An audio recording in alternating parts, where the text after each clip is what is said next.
big. He always believed that if he did the right thing, life would do the same for him. If he stayed honest, worked hard, respected people, and kept his head down, everything would somehow balance out. That's what he was taught. That's what he believed. But life doesn't sign contracts. And the day he realized that, it was already too late. He grew up in a small house with thin walls and big dreams. Nothing special. Nothing dramatic. Just a normal childhood filled with simple lessons. His father used to say, "Keep your head down, do your work. Life rewards good people." He held onto those words like a promise. At school, he wasn't the smartest. He wasn't the loudest. But he was consistent. He studied when others cheated. He stayed quiet when others argued. He believed patience was power. He watched classmates cut corners and still get ahead. He saw people lie and win. But he told himself, "It's okay. My time will come. Life is fair in the end." That sentence became his comfort. He carried it into adulthood. He worked his first job with full dedication. Came early, left late, said yes to overtime, covered for coworkers, trusted his boss. When he was passed over for a promotion, he didn't complain. He smiled and said, "Maybe next time." He truly believed effort was like money in a savings account. The more you deposit, the more you earn later. He saw others play office politics. He saw people flatter managers and move up faster. But he refused. He told himself, "I'll rise the clean way." Years passed. He kept waiting for fairness to show up.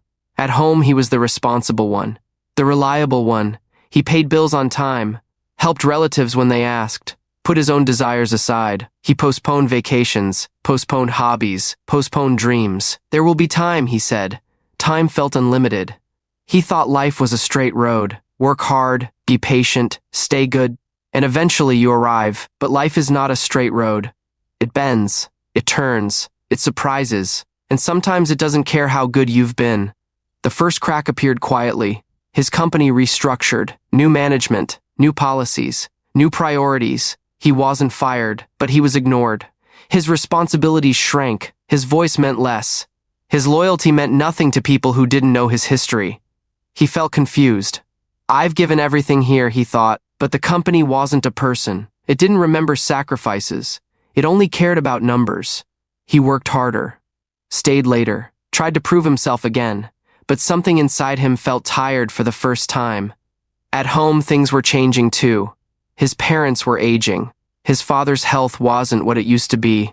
He noticed it but didn't react deeply.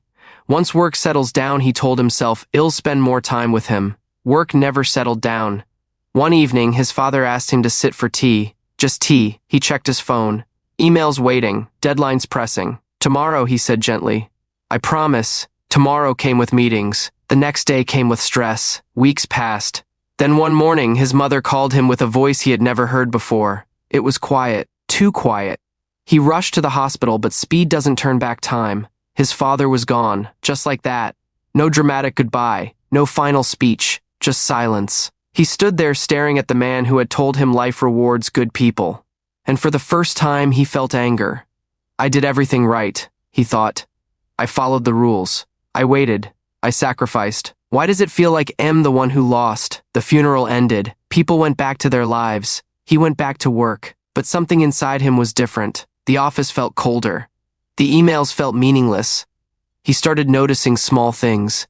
How quickly he had traded moments for money. How easily he had believed there was always more time. He replayed that simple invitation in his head. Sit for tea, 2 words. 2 minutes. Too late. He began to question everything. All those years of being patient. All those times he swallowed his voice. All those dreams he postponed because now isn't the right time. When would the right time come? He realized something painful. Life was never fair. It was never designed to balance effort with reward in perfect proportion. Sometimes good people struggle. Sometimes dishonest people succeed. Sometimes the hardworking get ignored. Sometimes love leaves without warning. The world doesn't adjust itself to match your expectations. And that truth hurt him deeply. He had built his entire mindset around fairness. Now that foundation was shaking. He became quieter, not depressed, just reflective. He started noticing how often he said, "I'll do it later." How often he waited for permission. How often he assumed things would stay the same. One night, sitting alone, he looked at old photos. He saw a younger version of himself, full of plans, full of energy. He whispered something he had never admitted before. I was wrong. Big. He was wrong to believe life would automatically reward patience. Wrong to think silence equals strength. Wrong to assume loyalty guarantees security. Wrong to believe time waits. That realization didn't break him, but it humbled him. And then came the deeper turning point. A few months later, the company let him go. Not because he failed, not because he was lazy, but because they could replace him cheaper.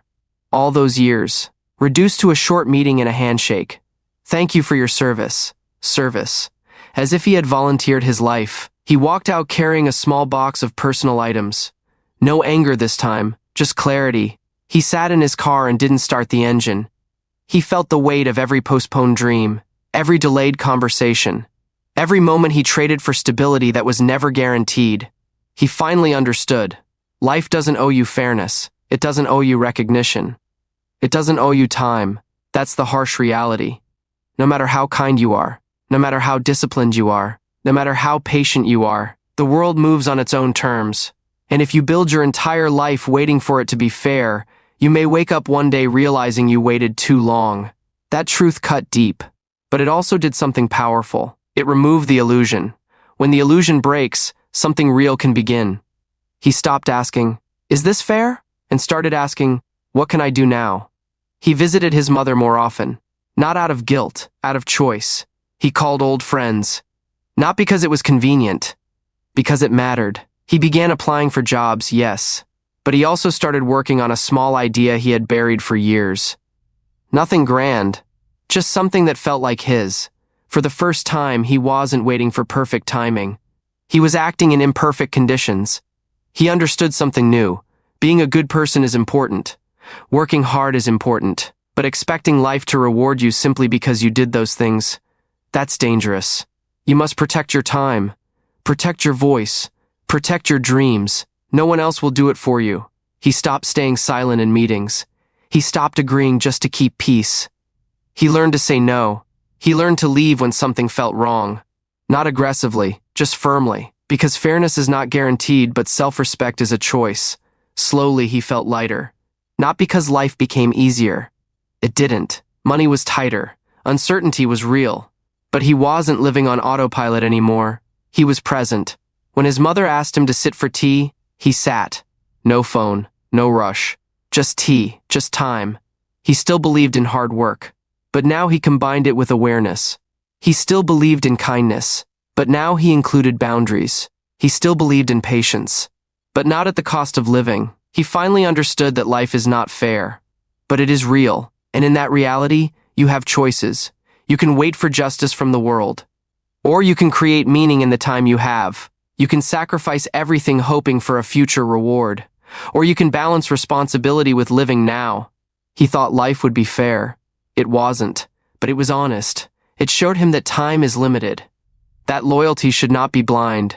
That silence is not always strength. That postponing joy is a risk. And that waiting for fairness can quietly steal your life. Years later, when he looked back, he didn't regret working hard. He regretted waiting. Waiting to speak. Waiting to rest. Waiting to love louder. Waiting to live. Now he moves differently. Not rushed. Not bitter. Just aware. He understands that good actions are valuable not because they guarantee rewards, but because they define who you are. He understands that losses are painful, but they are teachers. He understands that nothing is promised. And because nothing is promised, every small moment matters. Life is not a fair judge. It is an unpredictable journey. And the strongest people are not the ones who expect fairness. They are the ones who accept reality, take responsibility, and live fully anyway. He thought life would be fair. Now he knows better. Life is not fair. It is limited. And that is exactly why it must be lived with courage, honesty, and no more waiting.